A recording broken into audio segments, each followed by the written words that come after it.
سالي à tous. الفيديو دوت هنتكلم فيه على الجزء الثاني من الاكزرسيس عندنا للدرس الاولاني في الوحدة الثانية، ودي الجزئية اللي تخص معانا السيتواسيون. نبدأ بالسيتواسيون. أول سؤال عندنا بيقول ton frère te demande أخوك بيسألك la trousse c'est quoi؟ la trousse c'est quoi؟ المقلمة دي إيه هي؟ عبارة عن إيه؟ tu dis فأنت هتقول c'est une fourniture scolaire أداة مدرسية. voici mon copain de tennis صديقي أهو بتاع من التنس. qui c'est؟ من هذا؟ dans la trousse il y a des stylos في المقلمة في أقلام. طبعا هتكون الإجابة c'est une fourniture scolaire دي من الأدوات المدرسية. pour décrire ta chambre عشان توصف الأوضة بتاعتك هتقول il est super هو بيكون كبير. voici ma chambre أهي أوضتي elle est grande et rangée كبيرة ومنظمة. comment elle كيف تكون؟ طبعا pour décrire يعني أنا محتاجة إجابة. طيب il est super ما تنفعش علشان محدش يستعجل فيها. ليه؟ لأن il masculin وأنا لا chambre أو تا chambre كلمة فيمينا، فأنا بدور على جملة يكون فيها بالفيمينا، فهتكون الإجابة بتاعتي elle est grande et rangée. elle est grande et rangée يعني هي أوضة كبيرة ومنظمة. tu demandes à ton ami بتسأل صديقك qu'est-ce que c'est؟ ما هذا؟ طبعا ما هذا يعني أنا بسأل عن غير عاقل. c'est une fille il dit c'est une fille طبعا مش هتنفع لأنها عاقل. c'est un garçon برضو مش هتنفع يعني ده ولد لأنه عاقل. c'est un cahier ده cahier و c'est ma mère دي مامتي، فطبعا هتكون الإجابة c'est un cahier. numéro 4 pour décrire la maquette de ton ami. pour décrire la maquette de ton ami علشان توصف الماكيت بتاع صديقك. tu dis هتقول elle est bleue et belle هو أزرق وجميل. je fais une maquette de bateau أنا عملت ماكيت لباتو لمركب.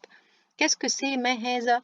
وما ماكيت فين الماكيت بتاعي أو فين المجسم بتاعي. طبعا أنا هنا pour décrire يعني أنا محتاجة إجابة والماكيت كلمة فيمينا فهتكون elle est bleue et belle. ton ami te demande صديقك بيسألك بيقولك j'aime les bracelets brésiliens et toi؟ أنا بحب البراسلي برازيليان et toi وانت. tu dis هتقول Théo aime les jeux de puzzle. تيو بيحب البازل. elle aime l'ordinateur هي بتحب الكمبيوتر. moi j'adore les maquettes أنا بحب الماكيت. qu'est-ce que tu aimes ماذا تحب؟ طبعا هتكون moi j'adore لأن أنا بجاوب على سؤال بيقول لي إيه toi وأنت فلازم هجاوب بجو يعني أنا. un ami te demande tes activités صديق بيسألك عن الأكتيفيتي tes activités préférées عن الأكتيفيتي المفضلة ليك أو الأنشطة المفضلة. il dit طبعا il dit هيبقى بيقول سؤال فهيكون quelles sont tes activités préférées لأن أنا محتاجة سؤال أنا هنا عايزة سؤال. un camarade te demande ton feutre. un camarade te demande ton feutre بيسألك على القلم الفلوماستر بتاعك. tu dis بتقول له أنت بتقول tu as un feutre عندك فطر طبعا ما تنفعش لأن ده سؤال. c'est colin ده اسم ما ينفعش. qu'est-ce que c'est ما هذا؟ voici le feutre ها هو القلم. طبعا هو ده أنسب حاجة لأن هو بيسأل وأنت اللي بتجاوب.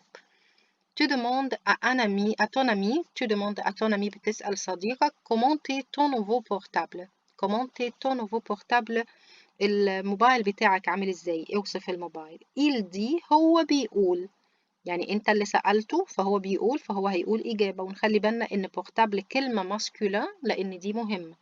فمثلا أول إجابة إليه روج طبعا ما تنفعش لأن ال كلمة فيمينا.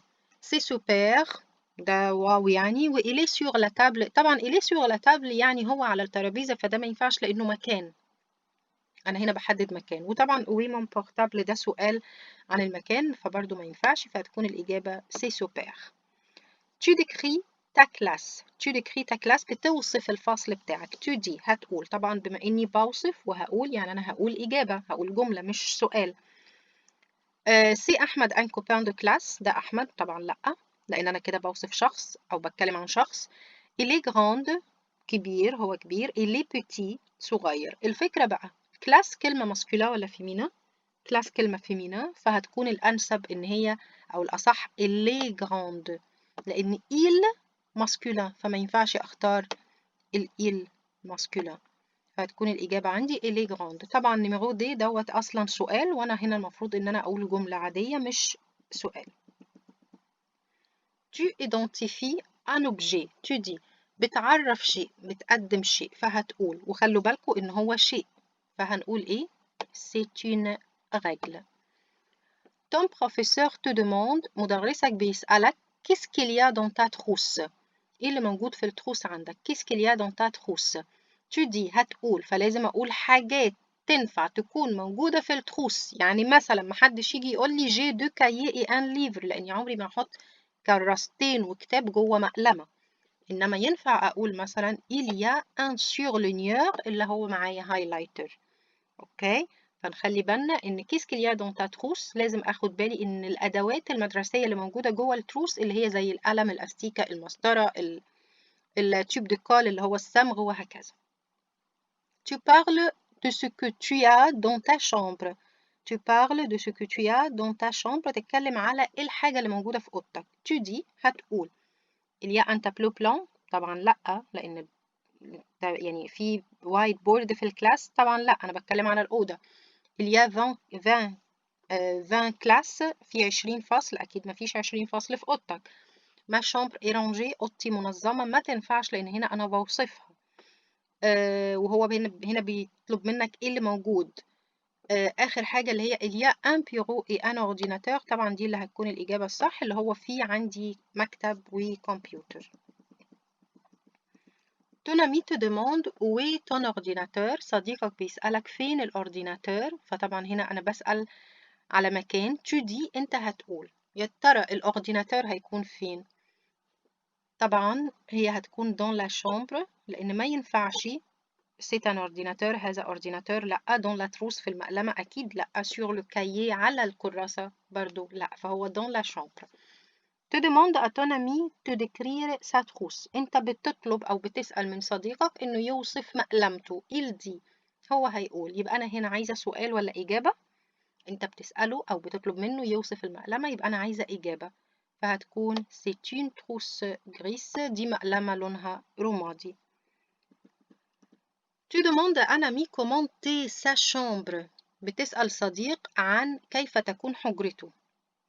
tu dis بتقول، أنت اللي بتقول، إذا أنا اللي بقول السؤال، يبقى أنا هنا عندي سؤال، فأنا في هنا هو اختيارين comment est ta chambre qu'est-ce qu'il y a dans ta chambre. طبعا qu'est-ce qu'il y a dans ta chambre يعني ماذا يوجد في الحجرة، فده ما ينفعش لأن أنا عايزة comment كيف، وصف ليها، فهتكون comment est ta chambre. numéro 16 pour identifier quelque chose، عشان تعرف شيء، عشان تعرف شيء. on dit طبعا هنقول جملة عادية مش question، هتبقى c'est un feutre، c'est un feutre، هذا يكون قلم فلوماستر. numéro 17 ton père est artiste، ton père est artiste، باباك فنان. tu dis هتقول إن هو إيه؟ il a 50 ans، عنده 50 سنة. il est impatient، هو غير صبور. il a un kit، عنده أدوات. comment il s'appelle أو comment s'appelle ton père، طبعا هي هتبقى il a un kit. ton ami s'informe sur tes fournitures scolaires، صديقك s'informe بيستعلم يعني كأني بقول بيسأل. sur tes fournitures scolaires على أدواتك المدرسية. tu dis أنت هتقول، إذا يبقى أنت هتقول إجابة، هو هيقول سؤال، أنت هتقول إجابة، فهتكون j'ai des stylos et une gomme، أنا معايا أقلام وأستيكة. طبعا il y a un bureau ما تنفعش لأن في مكتب، ده مش أدوات مدرسية. c'est une chambre ما تنفعش لأن حجرة مش من الأدوات المدرسية. quelle fourniture tu as، ده السؤال، إنما أنا هنا محتاجة إن أنا أقول الإجابة. numéro 19 un ami te demande à qui est cette maquette، à qui est cette maquette، الماكيت أو المجسم دوت لمين. tu dis أنت بتقول، إذا فأنا بقول إجابة، فهتكون c'est la maquette de تامر، أنا عايزة أقول الماكيت ده بتاع مين. طبعا ما ينفعش que fais-tu لأن ده سؤال. il est super ما تنفعش لأن ده وصف. j'aime le maquette ما تنفعش لأن دي parler de goût، أنا محتاجة أقول الماكيت بتاع مين. numéro 20 tu demandes le lieu d'Alex، بتسأل على مكان أليكس. tu dis هتقول طبعا يبقى أنا بسأل عن المكان بأو. Où est Alex? Tu parles de tes activités préférées. بتتكلم على الأكتيفيتي أو الأنشطة المفضلة بالنسبة لك. Tu dis هتقول Je fais des bracelets brésiliens. أنا بعمل اللي هي البراسلي برازيليان اللي هي زي الحظاظات أو الإنسيالات، الحاجات الهاند ميد. نيميرو 22 Tu cherches ton sac. بتدور على شنطتك. Tu dis هتقول بدور على الشنطة، فطبعا يبقى أنا هستخدم سؤال، فهتبقى Où est mon sac؟ أين شنطتي؟ طبعا ما تنفعش comment يعني كيف، وما ينفعش استخدم طبعا وصف لأن أنا tu cherches يعني أنت بتدور، فأنت بتدور دايما بنستخدم فيها سؤال. Tu aimes les activités manuelles. أنت بتحب الأنشطة أو اللي هي الحاجات اليدوية. Tu dis هتقول Il a un kit du super artiste. هو معاه أدوات فنان جميل يعني أو فنان شاطر. ولا quelle activité، ولا je déteste les activités manuelles، ولا j'adore les maquettes d'avion. طبعا tu aimes أنت بتحب، و tu dis أنت هتقول، يبقى أنا لازم هستخدم الجو في الحالتين، فأنا ما تبقاش عندي هنا حاجة أختارها غير يا إما je déteste يا إما j'adore les maquettes. طبعا je déteste les activités manuelles دي جملة عكس خالص اللي هو بيقوله، لأن هو بيقول لك tu aimes les activités manuelles. طب الإجابة هتكون إيه؟ هتكون جادور لماكيت دافيون. إيه علاقتها؟ علاقتها إن الماكيت دافيون اللي هو المجسمات بتاعة الطيارات تعتبر من الأكتيفيتي مانيوال، إن أنت تركبها وتعملها، فتعتبر جزء منها، فهتبقى الإجابة بتاعتي جادور لماكيت دافيون. بكده خلصنا الجزء الخاص بالسيتواسيون، وتابعوا الفيديو اللي جاي هيكون على الجزئية اللي تخص الجرامير. Merci pour votre attention وشكرا ليكم. Au revoir.